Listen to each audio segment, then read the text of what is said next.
नमस्कार, आपके साथ मैं हूं चारुल मलिक। हमारे साथ है योग गुरु संजीव भनोत जी। बहुत बहुत स्वागत है आपका संजीव जी। और संजीव आपको बताएंगे योग के ऐसे गुर जो आज तक आपको नहीं मालूम होंगे। अगर मालूम होंगे तो सही तरीका आपको बताया जाएगा, आपको क्या करना चाहिए और क्या नहीं करना चाहिए। अगर आप योग करते हैं या शुरू करने की आप सोच रहे हैं तो ये खबर आपके लिए बेहद जरूरी है। योग के फायदे की बात तो आजकल हर कोई जानता है, लेकिन क्या आपको गलत तरीके से आसन करने के नुकसान के बारे में मालूम है? क्या आप जानते हैं कि बिना प्रशिक्षक की निगरानी में योग करना जानलेवा साबित हो सकता है? जी हां, ये खबर सही है। इटली से आई है एक लड़की से जुड़ी खबर जिसने मनाली में सीडी देखकर, सिर्फ एक सीडी देखकर योग करना शुरू किया और उसकी गर्दन को मार गया लकवा।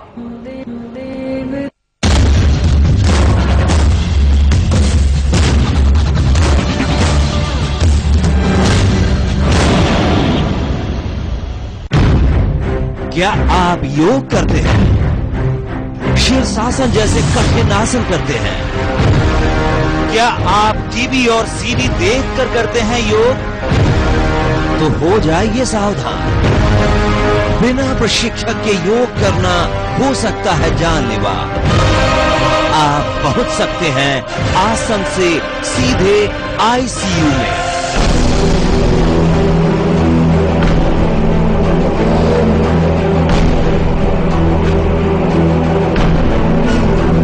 योग सिखाने वाली सीडी की बाजार में भरमार है। टेलीविजन पर भी योग के गुर सिखाए जाते हैं, लेकिन स्टार न्यूज के दर्शकों से हमारी गुजारिश है कि आप सीडी या टेलीविजन पर दिखने वाले आसनों का अभ्यास किसी योग प्रशिक्षक की निगरानी में ही करें, कम से कम तब तक जब तक कि आप इसे पूरी तरह सीख न लें, क्योंकि इस आसनों को आजमाने के चक्कर में आपको लेने के देने पड़ सकते हैं।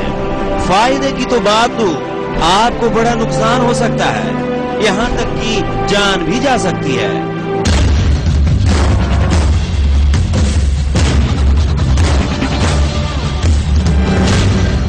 इस तस्वीर को गौर से देखिए।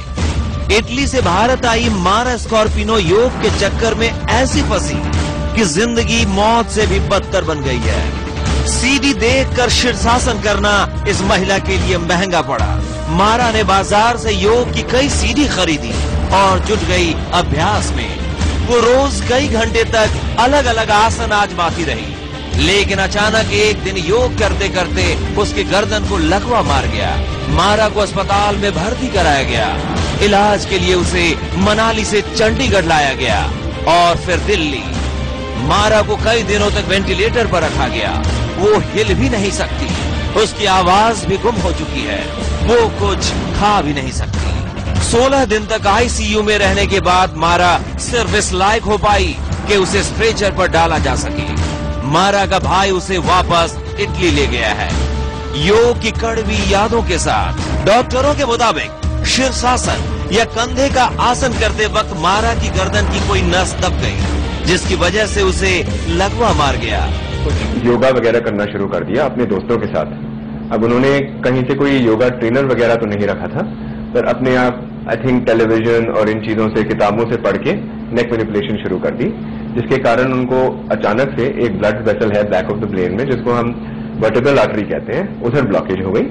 और इस ब्लॉकेज की वजह से ब्रेन के जो बहुत जरूरी हिस्से हैं पीछे के, वहां पर इन्फार्क्ट हो गए, यानी कि मतलब damage due to lack of blood supply.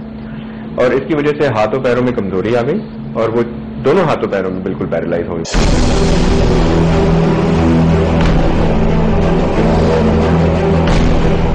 योग प्रशिक्षकों का कहना है कि शुरू में लोगों को हल्के आसन करने चाहिए। कम से कम 1 साल तक साधारण योगाभ्यास करने के बाद ही शीर्षासन जैसे जटिल आसनों को आजमाना चाहिए, वो भी योग प्रशिक्षक की देखरेख में, क्योंकि खेल खेल में इन आसनों को आजमाना आपको मौत के मुंह तक ले जा सकता है। आपका भी वही हाल हो सकता है जो मारा का हुआ है। Star news report. तो हम सबको यहाँ पर योगा करना आना चाहिए ताकि लोग हमें देखकर बोलें कि we want to see you, ना कि हम पहुंच जाएं आईसीयू। संजीव जी, सबसे पहले ये बताइए कि ये रिपोर्ट आपने देखी, इटली की महिला जिसे लकवा मार गया, शीर्षासन करने के चक्कर में यहाँ पर इतना गंभीर रूप अख्तियार कर लिया इस पूरी की पूरी यहाँ पर दिक्कत ने, तो कैसे हम सावधानियां बरतें? क्योंकि हम सब योगा करते हैं लेकिन प्रशिक्षक नहीं है घर पर, तो हम जैसे मर्जी करते हैं, तो कैसे हम शुरुआत क्या करें? देखिए, होता ये है कि जब स्पेसिफिकली आप योगा करते हैं और देखते हैं कि शीर्षासन एक सबसे ज्यादा कठिन पोस्चर है। ये इतना सिंपल नहीं है कि आप फोटो में तो सिर्फ ये दिखता है कि आप सिर के बल खड़े हैं, लेकिन इसका सारा प्रेशर गर्दन के ऊपर आता है। जो हमारी लाइफस्टाइल है, जिस हिसाब से हम खाते पीते हैं, जो लेट नाइट्स होती हैं या कॉफी पी रहे हैं या थोड़ी बहुत स्मोकिंग करते हैं, तो इस तरह से सारी जो नाड़ियां जो हैं उतनी हेल्दी नहीं होती। तो जब योग स्पेशली जब शीर्षासन करते हैं तो हमें बहुत सारे प्रिकॉशंस ध्यान रखने पड़ते हैं। 16 साल हो गए मुझे योग सिखाते हुए, मैंने आज तक किसी को शीर्षासन नहीं सिखाया है, इसलिए कि मुझे पता है कि वो प्रिकॉशंस फॉलो नहीं करेंगे। योग शीर्षासन से पहले प्रिपरेटरी आसन होते हैं, जैसे कि अपने कंधों की मसल्स को आपने बहुत स्ट्रांग करना होता है, आपकी बाइसेप्स बहुत स्ट्रांग होनी चाहिए, आपके दोनों कंधे जो हैं वो आपके शरीर के भार को बना के रखें, वो बहुत जरूरी चाहिए। आपको सेंस ऑफ बैलेंस चाहिए। तो बहुत सारे प्रिपरेटरी आसन जो है ना, वो अब बुक अगर मैं लिखूंगा तो शायद मैं शीर्षासन के बारे में लिखूं, शायद मैं ना लिखूं कि उससे पहले मुझे कितना और करना चाहिए ताकि मैं शीर्षासन तक पहुंचूं। और ये दिखने में बड़ा विजुअली बहुत अपीलिंग होता है, तो हर कोई इसको ट्राई करने की कोशिश करता है। तो अब मैं तो इन महिला के लिए सॉरी फील करता हूँ कि वो यहाँ तक इंडिया तक आई और फिर भी उन्होंने सीडी से योगा करना था। तो आई थिंक इटली में सीडीज ज्यादा मिलती हैं। बिल्कुल, इटली में मिलती है, यहाँ मिलती है। आजकल शिल्पा शेट्टी की सीडी आजकल घर घर में है। बाबा रामदेव को लोग देखते हैं, सुबह सुबह टेलीविजन ऑन करते हैं और वही सब करते हैं जो योग गुरु कर रहे हैं, लेकिन प्रशिक्षक उनके साथ में नहीं होता। तो अब ऐसे में हम अकेले हैं घर में जी, कौन कौन से योग से हम शुरुआत करें? शीर्ष आसन को तो छोड़ ही दें, आप बता रहे हैं ना ही करें हम। बिल्कुल नहीं।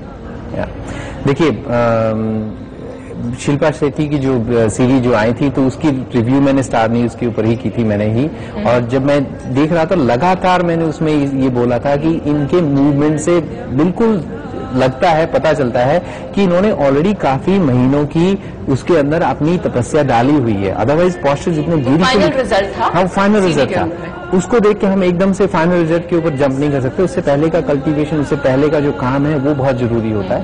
तो मैं तो ये कहता हूँ सीडीज और टीवी और किताबें बहुत हेल्पफुल मीडियम है। बेटर यही रहता है कि आप बेसिकली अपनी जो शुरुआत है वो किसी भी योगा इंस्ट्रक्टर के साथ में कीजिए। आप उसके साथ में देखिए कि एटलीस्ट वो आपको ये बता सके कि आपके लिए ये पोस्चर ठीक है, ये पोस्चर इसमें आपको थोड़ा सा ध्यान रखना पड़ेगा। अब भुजंगासन जो मेरा भुजंगासन है, जो आपका भुजंगासन है, या भुजंगासन जैसे खली है उनका भुजंगासन है, वो अलग होगा क्योंकि शोल्डर्स की विड्थ अलग है, बॉडी टाइप अलग है, फ्लेक्सिबिलिटी अलग है। तो वहां पे इंस्ट्रक्टर इमीडिएटली बताएगा नहीं आपके हाथ थोड़े से आगे आने चाहिए, नहीं पीछे आने चाहिए, और उसका बहुत असर होता है। संजीव जी, मेरा भुजंगासन आपके हिसाब से क्या होगा? आप मुझे देख रहे हैं इस समय जी, तो वो तो आप जब भुजंगासन करेंगे तो पता चलेगा। कैसे करेंगे? तो आप अपने पेट के बल लेटिए। पेट के बल लेटिए? जी बिल्कुल। थोड़ा मुश्किल हो जाएगा ये तो। देखिए, कोई और आसन सरल जो मैं इस समय कर पाऊं? मैं अपना आसन करके दिखाता हूँ आपको, भुजंगासन। तो उस भुजंगासन की जो गलतियां होती हैं वो भी दिखाता हूँ। होता क्या है इसमें कि जैसे मैंने हाथ कंधों के पास रखे हैं और मेरी कोहनियां जो है बिल्कुल बॉडी के साथ सटी हुई हैं और मैं अपनी स्पाइन को बेसिकली रोल कर रहा हूँ, ठीक है। और हमारी आदत होती है कई बार यूं करने की, तो जो ही आप यूं करेंगे एक बहुत ही शार्प प्रेशर आपकी लोअर बैक पे आएगा और झटके से आएगा एकदम, और एक पूरी की पूरी अपर बॉडी वेट एक बहुत ही कॉर्नर स्पाइन के ऊपर आएगा, और जहां पे आप इजीली स्लिप डिस्क कर सकते हैं। आप इजीली होगा कि वहां पे पेन इमीडिएटली शुरू हो जाएगा। और साथ के साथ जो आपने यूं स्क्वीज किया तो उसमें ब्लड सर्कुलेशन जितना होना चाहिए वो नहीं हो पाएगा, और फिर जितने भी आसन के इफेक्ट होने चाहिए पॉजिटिव वो नहीं होंगे। तो इसलिए थोड़ा सा एक इंस्ट्रक्शन ध्यान रखनी होती है कि रामदेव जी भी दिखाते हैं योगा, वो जब फायदे बताते हैं सब कान देते हैं, जब उसके नुकसान बताए जाते हैं तो शायद हम पूरी तरह से सुन नहीं पाते हैं, शायद लगता है कि इतना जरूरी नहीं है। तो वहां पे हमें ध्यान देना चाहिए कि उसके कॉन्ट्रा इंडिकेशंस क्या है, उसके किन किन लोगों को नहीं करना चाहिए। वो कहते हैं योगा एक रबर बैंड की तरह है, आपने इतना स्ट्रेच किया इतना स्ट्रेच किया, इतना स्ट्रेच किया, जो शिल्पा शेट्टी कर रही हैं अब, यानी कि वो शुरुआत धीरे धीरे होनी चाहिए, ये नहीं कि आप सीधे स्ट्रेच कर दें। बिल्कुल प्रोग्रेसिव बहुत पहले बेसिक पॉस्चर्स अगर बिल्कुल भी हेल्दी हैं फिर भी है कि प्रोग्रेसिवली उसको लेके चले, छोटे छोटे मूवमेंट्स करें, उसके बाद में थोड़े कॉम्प्लिकेटेड आसन करें, फिर ज्यादा कॉम्प्लिकेटेड या कोई एडवांस सरल आसन अगर आप मुझे बता पाए समय, जो मैं बैठ के कर पाऊं आराम से। जी, आप अपने पैर बाहर निकालिए। पश्चिमोत्तान आपको दिखाता हूं, जो कि मेरे ख्याल से सबसे ज्यादा पश्चिमोत्तान में लोग इसमें इंजर करते हैं अपने आप को। तो इसमें क्या है कि आप पैर आप सीधे करेंगे, सांस भरते हुए हाथ उठाएंगे, सांस छोड़ते हुए हाथों को नीचे लाइए और अपने टोज को टच कीजिए। ठीक है, बहुत ही सिंपल सा पॉस्चर। अभी आपके टोज टच नहीं हो रहा है क्योंकि किया नहीं है, वार्म अप होने के बाद ही टच हो पाएगा। एक तो वार्म अप नहीं किया हुआ है, दूसरा आपकी अगर हो सकता है जॉब ऐसी जहां आप सारा दिन खड़े रहते हैं, बिल्कुल हम खड़े होकर बहुत एंकरिंग रहती है हमारी, बहुत टाइट हो गई है। हैमस्ट्रिंग अगर इंजर होती है तो कोई बात नहीं, तो हैमस्ट्रिंग जो है वो लोअर बैक के साथ में जुड़ी होती है। अगर आपने जरा सा जोर लगाया तो इमीडिएटली स्लिप डिस्क होने का चांस रह सकता है। पर अगर आप जरा सा ध्यान रखेंगी, यही पश्चिमोत्तानासन आपको जिंदगी भर बैक एक से बचा के रखेगा। तो हम कहते हैं कि जब आप बैक एक हो तो फॉरवर्ड बेंडिंग ना कीजिए, क्योंकि उसमें स्पाइन के ऊपर स्ट्रेन आता है। इस योग को जो आपने मुझे बताया, इसके सबसे ज्यादा फायदे क्या हैं? पश्चिमोत्तान के बहुत सारे फायदे हैं। जो सबसे ज्यादा लोगों को पसंद है वो ये कि पश्चिमोत्तान से आपकी स्किन जो है वो चंदन जैसी हो जाती है बिल्कुल। और ये कितनी देर करना चाहिए?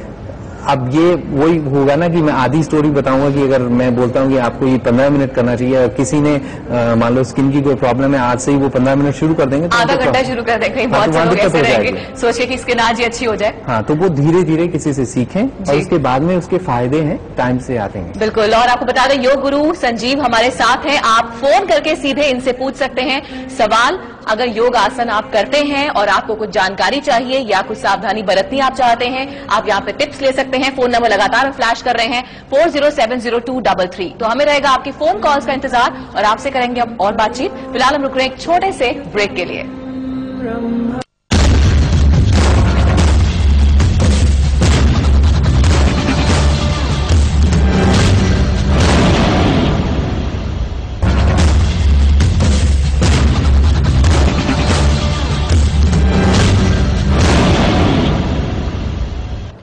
आप देख रहे हैं हमारी खास पेशकश आसन से आईसीयू। हम में से कोई भी ऐसा नहीं होगा जो आसन करने के बाद सीधे रुख करना चाहेगा आईसीयू का। हम सब दिखना चाहते हैं, बहुत ही कमाल के चमकना चाहते हैं, अपनी त्वचा को निखारना चाहते हैं। यहाँ पर योग गुरु संजीव भनोद हमारे साथ हैं और फिलहाल हमारे एक कॉलर हैं गाजियाबाद से। जी, अपना नाम बताइए और अपना सवाल पूछिए। जी, आपको सुन रहे हैं यहाँ पर संजीव जी, आप सवाल पूछ सकती हैं। हाँ जी गुरु जी, मेरे कमर में बहुत दर्द रहता है, इसके लिए मुझे कौन सा योग करना चाहिए? कहाँ पे दर्द रहता है? कमर में दर्द रहता है, नीचे कमर में दर्द रहता है। कमर में बहुत दर्द रहता है। कमर में दर्द रहता है तो आप जितने भी हो सके ऊपर खींचने वाले पॉस्चर्स, जैसे लेट के शवासन में लेट के खींचने वाले पॉस्चर्स कर सकती हैं, पवन मुक्त आसन कर सकती हैं। लेकिन कहीं पे भी किसी भी पॉस्चर में आप जोर आजमाइश नहीं करेंगी, बिल्कुल भी जोर नहीं लगाएंगी। बहुत सारी जो पीछे मुड़ने वाली एक्सरसाइजेज हेल्प कर सकती हैं, लेकिन अगर किसी तरह का फिजिकल एलिमेंट है तो मैं वही सजेस्ट करूंगा कि आप पहले एक बार अपने डॉक्टर को या अपने योगा इंस्ट्रक्टर को पूछ लीजिए कि कौन से मूवमेंट नहीं करने चाहिए, उसके बाद में आसनों का चुनाव किया जाता है। तो अगर आप जितने खींचने वाले पॉस्चर करती हैं, जैसे ताड़ासन हुआ या लेट के शवासन जब करते हैं तो उसके अंदर अपने पैरों को नीचे की तरफ खींचिए, हाथों को ऊपर की तरफ खींचिए, वो आसन जो है आपको फायदेमंद हो सकते हैं। जी संजीव जी, ये बताइए कि हम सब योग करते हैं, कौन से ऐसे 5 आप आसन बताएंगे जो हम सबके लिए फायदेमंद रहे और बहुत बड़े बड़े ना हो, इजी टू डू हो, यानी कि आराम से हो जाए और फायदा पूरा पहुंच जाए? देखिए वही है कि सारे के सारे पॉस्चर, फिजिकल मूवमेंट कोई भी है, जब हम इस बात का ध्यान रखते हैं कि क्या मेरी बॉडी इस पर्टिकुलर पॉस्चर को ले सकती है या नहीं, उसके हिसाब से उसके इफेक्ट्स हो सकते हैं। जनरलाइज करना थोड़ा सा मुश्किल होता है, लेकिन अगर हम देखें कि ताड़ासन जो है बहुत अच्छा आसन है, बहुत आसान है। अगर ताड़ासन में हम क्या करते हैं कि अपने पंजों के ऊपर हील को ऊपर लाते हैं, पंजों पे खड़े होते हैं। अगर आप किसी के कहा जाए एंकल में किसी तरह का कोई इंजरी है या वहां पे कोई आर्थराइटिस है, ऐसा कुछ है, तो नेचुरली उनको नहीं करना चाहिए। सिर्फ पैर नीचे रखें और अपने हाथ ऊपर स्ट्रेच करके ताड़ासन कर सकते हैं। बहुत फायदेमंद होता है, लंग्स के लिए बहुत अच्छा होता है, कॉन्सेंट्रेशन के लिए बहुत अच्छा होता है। फिर हम कर सकते हैं भुजंग आसन, जो बैक के लिए बहुत अच्छा होता है। लेकिन अब जैसे गाजियाबाद से जो फोन आया है, हो सकता है उनकी बैक में बैकवर्ड बेंडिंग से स्टिफनेस की वजह से वहां पेन हो सकता है किसी तरह का स्लिप डिस्क या मूवमेंट अलाइनमेंट ठीक ना हो, तो उनको मैं टीवी पे सजेस्ट नहीं करूंगा कि वो भुजंग आसन कर लें। एक और बात बताइए कि बहुत से लोग ऐसे हैं जिनकी कमर में दर्द है या घुटनों में दर्द रहता है, वो कहते हैं हम जिम नहीं जाएंगे क्योंकि प्रॉब्लम बढ़ जाएगी, हम एरोबिक्स नहीं करेंगे क्योंकि उसमें काफी उछलना कूदना पड़ता है। तो सब लोग सोचते हैं कि योगा कर ली जाए, इससे कुछ दिक्कत नहीं आएगी, लेकिन वो गलत सोचते हैं। यानी कि अगर आपकी दिक्कत है और आप बिना प्रशिक्षक के यहाँ पर कर रहे हैं योगा, तो ऐसा नहीं है कि योगा बहुत लाइट है। देखिए, योगा जो है बहुत पावरफुल है। योगा से तो लोगों को एनलाइटनमेंट मिल जाता है, बुद्धा हो जाते हैं लोग। तो इतना पावरफुल चीज जब आप करते हैं तो एक कहा जाए कि एक तरह से नाइफ की तरह है, उसमें आप चाहें तो अपनी शेफ और अपनी रसोई का जादू दिखा सकते हैं, अपने आप को काट भी सकते हैं। वो बहुत तीखा है तो उसको उसी हिसाब से, उसी रिस्पेक्ट से देखा जाता है। योग को भी वो रिस्पेक्ट बहुत जरूरी है कि अगर आप किसी तरह की जाति करेंगे, अपनी बॉडी को नहीं कोऑर्डिनेट करेंगे, नहीं सुनेंगे, जहां दर्द है, अनकंफर्टेबल है, ऐसे नहीं देखेंगे तो उसके डैमेज तो होगा ही होगा। तो इसलिए ये कहा जाता है कि शुरू में आप योग किसी इंस्ट्रक्टर से सीख लीजिए, कुछ बेस सीख लीजिए कि क्या आपके लिए अच्छे हैं। उसके बाद में आप धीरे धीरे आपको एक कॉन्सेप्ट समझ में आ जाएगा तो फिर आप और बहुत से लोग ऐसे रहते हैं जो कहते हैं कि योगा कर रहे हैं हम, पिछले 2 महीनों से फायदा नहीं हो रहा है, हम पतले नहीं हो रहे हैं, बॉडी शेप वैसी की वैसी है, जिम जाते हैं तो 1 हफ्ते में बदलाव नजर आ जाता है। तो योगा में बहुत मतलब रिजल्ट आता है, लेकिन टाइम लगता है, यानी कि धैर्य के साथ काम लेना पड़ता है, एकदम से आपको नहीं दिखेगा कुछ भी। नहीं, यहाँ पे मैं थोड़ा सा डिसएग्री करूंगा। योग बहुत इफेक्टिव और रिजल्ट भी बहुत अच्छी जल्दी देता है। पर वो ये कि जिम जाते हैं तो जिम में मोस्टली एक ना एक तो हेल्थ फिटनेस वाला आदमी होता ही है जो आपको ये बताता है कि देखो आप डंबल ऐसे नहीं, ऐसे करके पकड़ो, और उसी में इमीडिएटली शेप में चेंज आ जाता है। तो जब भी आप एक्सरसाइज, किसी भी तरह की एक्सरसाइज सही तरीके से करेंगे तो उसके रिजल्ट्स पॉजिटिव मिलेंगे ही मिलेंगे, और गलत तरीके से करेंगे तो वो तो चाहे अगर वॉकिंग के लिए आप गए हैं, गलत शूज पहन के गए हैं तो नेचुरली तो दिक्कत आएगी। हमारे एक कॉलर हैं संजीव, यहाँ पर राजीव हैं झांसी से, अपना सवाल पूछेंगे। राजीव, आप पूछ सकते हैं अपना सवाल। हाँ जी, हाँ जी, मैं ये कह रहा था मैडम जी, हेलो, जी आपकी आवाज आ रही है। ये मैं ये पूछना चाहता था गुरु जी से कि एक्चुअली में जो आप आसन बता रहे हैं, तो पहले जैसे रामदेव जी ने आसन बताए, लोग कर रहे हैं, हमने भी किया, तो जब हम रेगुलर करते हैं हमें जानकारी नहीं होती, जो आपने बता दिया कर दिया, तो उससे हमने देखा लोगों को, मैंने खुद रिसर्च किया तो उससे लोगों को फायदा नहीं हुआ, नुकसान हुआ। जो ज्यादा करते हैं मैंने देखा, या पार्क में वैक्यूम किया मैंने, तो उससे मुझे नुकसान हुआ। ऐसा क्यों? देखिए, ऐसा है कि अभी जैसे मैंने बताया कि कोई भी एक्सरसाइज जब उसके फायदे बताए जाते हैं तो हम पूरा ध्यान देते हैं, जब उसके नुकसान बताए जाते हैं तो हम शायद अपना ध्यान कहीं और ले जाते हैं, या बताया जाता है कि इस जैसे अब फॉरवर्ड बेंड आपने किया है, पश्चिमोत्तानासन किया, तो आप हमेशा ये ध्यान रखा जाता है कि अगर आपको स्लिप डिस्क है, सियाटिक है, आर्थराइटिस है उस एरिया में, लोअर बैक एरिया में जो एरिया उसमें इन्वॉल्व है, तो आप फॉरवर्ड बेंडिंग नहीं कर सकते और पश्चिमोत्तानासन नुकसान करेगा ही करेगा। अब ये मोहतरमा इटली से आई थी, उन्होंने शीर्षासन शुरू कर दिया। संजीव, इस चर्चा को हम आगे बढ़ाएंगे और यहाँ पे बहुत ही अहम जानकारी संजीव दे रहे हैं, अपनी टिप्स दे रहे हैं हमें, और संजीव कहते हैं कि excess of everything is bad, यानी कि बहुत ज्यादा अति अगर आप कर दोगे तो वो भी खराब है। एक छोटे से ब्रेक के लिए यहाँ पर रुक रहे हैं, लेकिन आप लगातार देखते रहिए हमारी ये खास पेशकश।